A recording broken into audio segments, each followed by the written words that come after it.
হয়, মই কংকন ৰাজপুৰ সদৰতায়ন ছাত্ৰসন্থা ধুলীয়া আঞ্চলিক সমিতিৰ সভাপতি হিচাপে আজি সুখী হৈছোঁ যে আমি দিয়া পত্ৰখনৰ জৰিয়তে যিখিনি দাবীসমূহ আছিলে, আমাৰ ছটাকৈ দাবী আছিলে, তাৰে এটা দাবী অসম গেছ কোম্পানীয়ে আমাক সন্মান জনোৱাৰ বাবে আমি সুখী হৈছোঁ। আৰু যাতে নিবিদা প্ৰক্ৰিয়াটো সুকলমে হয় আৰু সৰ্বাংগীন সুন্দৰ হয়, তাৰ বাবে অসম গেছ কোম্পানীয়ে ইয়াৰ বিষয়ে পদক্ষেপ ল'ব বুলি আমি আশা কৰিলোঁ।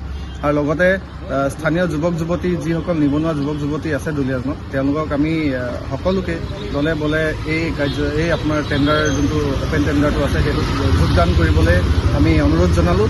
আৰু লগতে অসম গেছ কোম্পানীক আৰু এটা কথা আমি অৱগত কৰিব বিচাৰিছোঁ যে অনাগত দিনত টেণ্ডাৰটো যিহেতু মুকলি হ'ব 16 তাৰিখৰ পৰা আৰু 30 তাৰিখৰ ভিতৰত যিখিনি কৰিব লাগিব, টেণ্ডাৰটোৰ যাতে কোনো অনিয়মৰ পৰিস্থিতি যাতে নহয়, কোনো দুষ্কৃতিকাৰীয়ে যাতে ইয়াত ভিতৰুৱাকৈ গাড়ী দিব যাতে সক্ষম নহয়, তাৰ বাবে আমি চোকা দৃষ্টি ৰাখিম 4টা সংগঠনৰ যৌথ উদ্যোগে। তো সেইখিনি আমি ক'ব বিচাৰিছোঁ। সকলোকে অভিনন্দন জনাইছোঁ, সকলোকে আগবাঢ়ি আহিবলৈ কৈছোঁ, টেণ্ডাৰটো যাতে তেওঁলোকে সৰ্বাংগীন সুন্দৰ কৰি তুলিব পাৰে। যিহেতু আমি বহু দিনৰ পৰা আমি অসম গেছ কোম্পানীৰ ওপৰত আমি নজৰ ৰাখিছিলোঁ যে বহুতো দুৰ্নীতি আৰু কেলেংকাৰী হৈ আছে। সেই সন্দৰ্ভত আমি দুলীয়াজানৰ 4টাকৈ সংগঠনৰ যৌথ মঞ্চ আমি এতিয়া ভাবিলোঁ যে বস্তুটো আমি কোনে এটা দুৰ্নীতি কৰিছে, গোটেই বস্তুটো আমি চালি যাইছে। এখন আমি দাবী পত্ৰ দিছিলোঁ, সেই দাবী পত্ৰৰ ওপৰত ভিত্তি কৰি আজি গেছ কোম্পানীয়ে আমাক সহায় জনালে।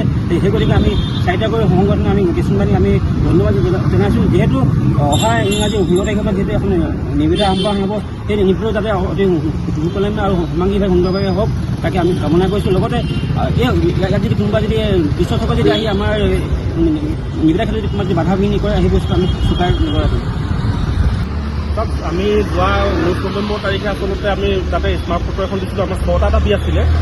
6টা দাবীৰ ওপৰত আমাৰ 2 নম্বৰ দাবীটো আছিলে আচলতে ইয়াতে যিবিলাক ট্ৰেভেল এজেঞ্চি গাড়ীবিলাক আচলতে চলি আছিলে অসম গেছ কোম্পানীত, ট্ৰেভেল এজেঞ্চি গাড়ীবিলাক আঁতৰাই পেলাই স্থানীয় যুৱক যুৱতীসকলৰ সংস্থাপনৰ স্বাৰ্থত তাৰমানে নিবিদা আহ্বান কৰিবৰ কাৰণে আমি দাবী জনাইছিলোঁ। উক্ত দাবীৰ প্ৰতি আচলতে অসম গেছ কোম্পানীয়ে সঁহাৰি জনাই আমাক যোৱা 18 তাৰিখৰ পৰা তেওঁলোকে নিবিদা আহ্বান প্ৰক্ৰিয়া আৰম্ভ কৰিছে। 35খন গাড়ী নিবিদা প্ৰক্ৰিয়া আৰম্ভ কৰিছে। আৰু ইয়াতে আমাৰ দাবী আছিলে ড্ৰাইভাৰসকলক PF ESIC সকলো দিব লাগিব। এইখিনিও তেওঁলোকে মানি লৈ পেলাই তেওঁলোকে নিবিদা আহ্বান প্ৰক্ৰিয়া ইতিমধ্যে আৰম্ভ কৰিছে। সেইকাৰণে আচলতে আমি অসমীয়া যুৱ মঞ্চ দুলীয়াজান আঞ্চলিক সমিতিৰ তৰফৰ পৰা অসম গেছ কোম্পানীক ইয়াৰ বাবে আমি ধন্যবাদ জনাইছোঁ।